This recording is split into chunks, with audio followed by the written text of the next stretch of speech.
ভারতীয় গুরু ইসমাইল দেহলভি তাকবিয়াতুল ঈমান কিতাবের মধ্যে লিখতেছে 42 পৃষ্ঠাতে, নবী মরকর মাটি মে মিল গয়া, বলে নবী মরে মাটির সঙ্গে মিশে গিয়েছে। নাউজুবিল্লাহ বলবেন না? বলে নবী মরে মাটির সঙ্গে মিশে গিয়েছে। ওদের আকীদা নবী মরে মাটির সঙ্গে মিশে গিয়েছে, আমাদের আকীদা নবী, জোরে বলতে হবে, নবী জিন্দা। এ ব্রাদার দেওবন্দের ধরতি থেকে যখন নবীকে মরা বলা হলো, আজকে আপনাদেরকে বলতে চাই, কোন ভাই যদি ভুলবশত না জানা অবস্থায় কোন ভ্রান্ত দলে গিয়ে যদি থাকেন, আপনাকে অনুরোধ করি, সুন্নি জামাতের পক্ষ থেকে মেসেজ দিতে চাই, পেগাম দিতে চাই, বার্তা দিতে চাই যে এখনো তোবার দরজা খোলা আছে। আসুন আহলুস সুন্নাত আল জামাতের প্ল্যাটফর্মে আসুন, সুন্নি জামাতের কত মতে আসুন।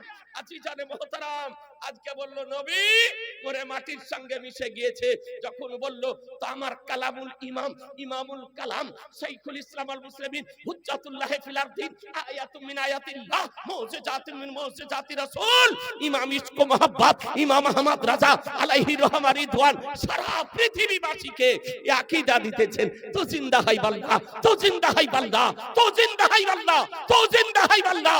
मेरे चश्मे आलम से छुप जाने वाले चमक तुझसे पाते हैं, सब पाने वाले मेरा दिल भी चमका दे, चमकाने वाले। हजरत मूसा कलीमुल्लाह अलैहिस सालाम সৈন্য সামন্ত নিয়ে নীল নদ পার হতেছিলেন।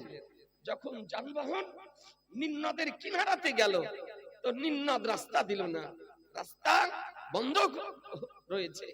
রাস্তা যখন দিল না, তো হযরত মুসা কালিমুল্লাহ আলাইহিস সালাম রব্বুল আলামিনের দরবারে আরজ করেন, আবেদন করেন, আল্লাহ নীল নদ তো রাস্তা দিল না, নীল নদ অতিক্রম করব কেমন করে?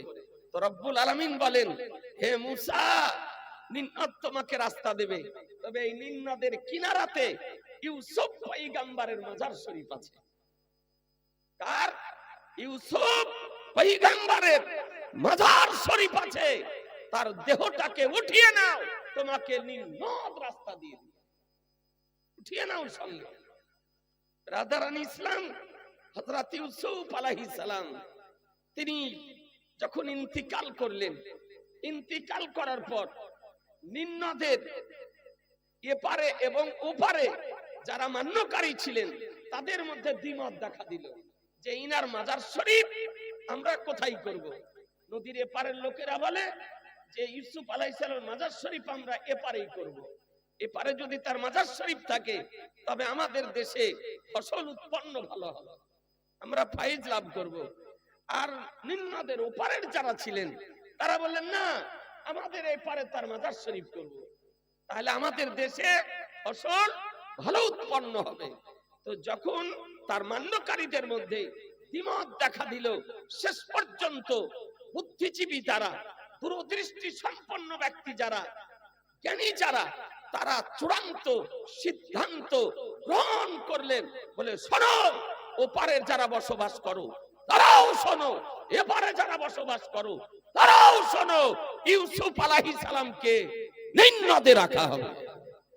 ইউসুফ আলাইহিস সালামকে কোথায় রাখা হবে? নীল নদে। তাই সঙ্গে মারমার পাথরের একটা বাক্স তৈরি করে, সিন্দুক তৈরি করে নীল নদের কিনারাতে হযরত ইউসুফ আলাইহিস সালামকে দাফন করা হলো। আপনাদেরকে বলতে চাই, ওই কিনারাতে তার কবর শরীফ ছিল। কোথায়? নীল নদের কিনারাতে, ওই সঙ্গে মারমার পাথরের সিন্দুকে। হযরত মুসা কালিমুল্লাহ আলাইহিস সালাম তিনি ইউসুফ আলাইহিস সালামের মাজার শরীফটা খোঁজ করতেছেন, যে কোথায় তার মাজার শরীফ, কবর শরীফ কোথায়। খুঁজতে খুঁজতে যেতেছেন, তো দেখেন যে কিনারাতে একজন বৃদ্ধা মহিলা বসে আছে, একজন বৃদ্ধ মহিলা বসে আছে। সেখানে উপস্থিত হলেন, তো বৃদ্ধা মহিলা জিজ্ঞাসা করতেছেন যে আপনারা কি কিছু খুঁজছেন, খোঁজ করছেন? বলে হ্যাঁ, খোঁজ করছি। বলে কি খোঁজ করতেছেন? বলে ইউসুফ পয়গম্বরের কবর শরীফ খুঁজতেছি। এই নীল নদের কিনারাতে কোথায় তার কবর, এই কবর শরীফটা খোঁজ করতেছি। আপনি কি বলতে পারেন যেহেতু বৃদ্ধা মহিলা, বয়স অনেক, কোথায় তার কবর শরীফ? তো বৃদ্ধা মহিলা বলল, হ্যাঁ আমি বলতে পারি। কোন জায়গাতে তার কবর শরীফ এই খবরটি আমি দিতে পারি, আমি দেখিয়ে দিতে পারি। তো মুসা কালিমুল্লাহ আলাইহিস সালাম বলেন, কবরটি দেখিয়ে দাও, কোন জায়গাতে কবরটি? তো বলে, দেখাতে পারি, কিন্তু আমার শর্ত আছে, আমি এমনি দেখাবো না। বলে কি? বলে 1 নম্বর শর্ত হলো আমাকে জান্নাতের গ্যারান্টি দিতে হবে। একটু জোরে বলেন না সুবহানাল্লাহ। ব্রাদারান ইসলাম, বক্তৃতার জন্য পরিবেশেরও প্রয়োজন হয়, বক্তারও দরকার, শ্রোতারও দরকার, লাইটেরও দরকার, মাইকেরও দরকার। এখন বক্তা যদি থাকে, শ্রোতা যদি না থাকে তাও হবে না। বা লাইট, দেখা গেল লাইটও আছে, মাইকও আছে, বক্তাও আছে, শ্রোতা নাই, তো তাহলেও বক্তব্য রাখা সম্ভব নয়, কারণ আমরা চোখ বুঝে কথা বলা ব্যক্তি নই। ব্রাদারান ইসলাম, তো একটু ভালো করে শোনেন। তো মুসা আলাইহিস সালাম বলেন, কবরটি দেখিয়ে দাও, কোন জায়গাতে কবর? তো বুড়ি বলছে, দেখাতে পারে, আমার শর্ত আছে, আমার শর্ত যদি পূরণ করতে পারেন তবে আমি দেখাবো, তাছাড়া দেখাবো না। বলে কি শর্ত? বলে আমাকে জান্নাতের গ্যারান্টি দিতে হবে, আমাকে জান্নাতের গ্যারান্টি দিতে। আমি সোনা চাই না, টাকা চাই না, অর্থ চাই না, অট্টালিকা চাই না, আমি চাই যে আমাকে জান্নাতের গ্যারান্টি দিতে হবে। দেন জান্নাতের গ্যারান্টি। হযরত মুসা আলাইহিস সালাম সঙ্গে সঙ্গে বললেন, বুড়ি দাও, তোমাকে জান্নাতের গ্যারান্টি দিয়ে দিলাম, দেখাও খবর, জান্নাতের গ্যারান্টি দিতেছি। তো বুড়ি বলতেছে, জান্নাতের গ্যারান্টি আপনি দিবেন, আমি ও জান্নাতের গ্যারান্টি দিব না। কোন জান্নাতের? বলে যে জান্নাতে আপনি যাবেন, আর আল্লাহ তাআলা আপনাকে যে জান্নাত দিবেন, ওই জান্নাতের আমাকে গ্যারান্টি দিতে হবে। দেন ওই জান্নাতের গ্যারান্টি। তো মুসা আলাইহিস সালাম বলেন, ওটা বাদ দিয়ে দাও, এই শর্তটি বাদ দিয়ে দাও। বলে আমি জানি জান্নাত হলো 8টি, জান্নাত 8টি জান্নাত, আপনি যে জান্নাতের আমাকে গ্যারান্টি দিবেন, আমি ওই জান্নাতের গ্যারান্টি নেব না, আপনার জান্নাতের গ্যারান্টি চাই। দেন তো মুসা আলাইহিস সালাম বলে, ওটা বাদ দিয়ে দাও, ওটা চেও না, আল্লাহ আমাকে কোন জান্নাত দেবেন, কোন স্থান দেবেন, ওটা বাদ দিয়ে দাও। বলে না, তাহলে আমি দেখাবো না, আপনার সঙ্গী হয়ে আপনার জান্নাতে যেতে চাই। তো রব্বুল আলামিন ইলহাম করলেন, হে মুসা, ওই বুড়ি যা চাইছে তোমার সঙ্গী হয়ে তোমার জান্নাতে যেতে, তোমাকে যে জান্নাত দেব তুমি গ্যারান্টি দিয়ে দাও, ওই বুড়িকে তোমার সঙ্গে তোমারই জান্নাত দেব। একটু জোরে বলেন না সুবহানাল্লাহ। এ বেরাদারান ইসলাম, দেখুন হযরত মুসা কালিমুল্লাহ আলাইহিস সালাম বলেন, বলে বুড়ি তুমি শোনো, আল্লাহ তাআলা আমাকে যে জান্নাত দান করবেন, সেই জান্নাতেরই গ্যারান্টি তোমাকে দিতেছি, দেখিয়ে দাও। বেরাদারান ইসলাম, তাহলে বুঝা কি গেল? আমার রাসূলুল্লাহ মুসা আলাইহিস সালামের সময়কালের ঘটনা শোনাতেছেন। জি, নবী আমার শোনাতেছেন। তাহলে যদি মুসা আলাইহিস সালাম জান্নাতের গ্যারান্টি দিতে পারে, বলুন মুসলমান, আমাদের নবী গ্যারান্টি দিতে পারেন না? পারেন না? একটু জোরে বলেন না। জি পারেন। এ বেরাদারান ইসলাম, এই নবীর নিকটে চাওয়া জায়েজ আছে না নাই? জি, মুসা আলাইহিস সালামের নিকটে বৃদ্ধা মহিলা চাইলেন, আমার নবীর নিকটে আরবি চাইলেন, তাহলে বোঝা গেল নবীকে নবী মনে করে চাওয়া জায়েজ লেখা আছে, রাসূলকে রাসূল মনে করে চাওয়া জায়েজ লেখা আছে, ওলিকে ওলি মনে করে চাওয়া জায়েজ লেখা আছে, গাউসকে গাউস মনে করে চাওয়া জায়েজ লেখা আছে, খাজাকে খাজা মনে করে চাওয়া জায়েজ লেখা আছে, রাজাকে রাজা মনে করে চাওয়া জায়েজ লেখা আছে, দাতাকে দাতা মনে করে চাওয়া জায়েজ লেখা আছে। এ বেরাদারান ইসলাম, বলে দেখিয়ে দাও। বুড়ি বললেন, এই জায়গাতে ইউসুফ আলাইহিস সালামের মাজার শরীফ। সেই জায়গা থেকে ইউসুফ আলাইহিস সালামকে ওই সঙ্গে মারমারের পাথর উঠানো, বাক্স উঠানো হলো। তো দেখা যেতেছে যে মনে হতেছে যে ইউসুফ আলাইহিস সালাম ইন্তিকাল করেনি, জীবিত ব্যক্তি ও সঙ্গে মারমারের সিন্ধুকে আপনার সাইতো রয়েছে। সঙ্গে মারমারের সিন্ধুকে একজন জীবিত ব্যক্তি যেমন শুয়ে থাকে, এই রকম জীবিত ব্যক্তি শুয়ে আছে। ইন্তিকাল করার পর সঙ্গে মারমারের সিন্ধুকে পানির তলদেশে অবস্থান করার পর হাতের মধ্যে পার্থক্য আসেনি, চেহারার মধ্যে পার্থক্য আসেনি, দেহের মধ্যে পার্থক্য আসেনি, শরীরের মধ্যে পার্থক্য আসেনি। কসম খোদার, মনে হতেছিল জীবিত ব্যক্তি শুয়ে আছে, জীবিত ব্যক্তি শুয়ে আছে। এ বেরাদার, তাহলে বোঝা গেল আলহামদুলিল্লাহ সুন্নি জামাতের আকীদা প্রমাণিত হলো। আজ আমাদের আকীদা কে আল্লাহ তাআলা আমাদের নবীকে কুল কায়নাতের মালিক ও মুখতার বানিয়েছে। কিন্তু দুঃখের বিষয়, আফসোস, এ বেরাদারান ইসলাম যে সমস্ত দলগুলি নতুনত্ব নামে আজকে আত্মপ্রকাশ করেছে, তাদের জন্মদাতা, তাদের গুরু ইসমাইল দেহলভী তাকবিয়াতুল ঈমান কিতাবে লিখতেছে যে जिसका नाम मोहम्मद अली है, किसी चीज का मालिक ও মুখতার नहीं। বলে যার নাম মোহাম্মদ, যার নাম আলী, সে কোনো জিনিসের মালিক ও মুখতার নয়, সেটা হলো বেবাস নবী, অপারক নবী, নবীর কোনো ক্ষমতা নেই। বলুন মুসলমান, নবীর মহান ব্যক্তিত্ব সম্পর্কে এই ধরনের যদি অশুভনীয় শব্দ যদি ব্যবহার যদি করে, তবে তাকে মান্য করা যাবে? একটু জোরে বলতে হবে যে ওর দলে যাওয়া চলবে, ওকে সমর্থন করা যাবে, ওর পিছনে নামাজ পড়া চলবে, ওকে মসজিদের ইমাম করা যাবে। ও নবীর পক্ষের হবে না বিপক্ষের? জোরে বলতে হবে যে নবীর বিপক্ষের হবে। হাদিস থেকে একটি প্রমাণিত হলো যে নবী আমার মুখতারে কায়নাত। দ্বিতীয় বিষয়টি আপনাদেরকে বলি যে আজকে ইউসুফ আলাইহিস সালামের লাশকে দীর্ঘদিন পর কবর শরীফ থেকে উঠানো হলো। এতে প্রমাণিত হয় যে নবীগণের দেহকে মাটি খেতে পারে না, নবীগণের দেহকে মাটিতে খেতে পারে না। এ বেরাদার, নবীগণের দেহ গলে যায় না, সরে যায় না, নষ্ট হয়ে যায় না, মাটিতে খেতে পারে না। এ বেরাদার, নবীগণ জীবিত। এটা আহলুস সুন্নাত আল জামাতের আকীদা প্রমাণিত হয়।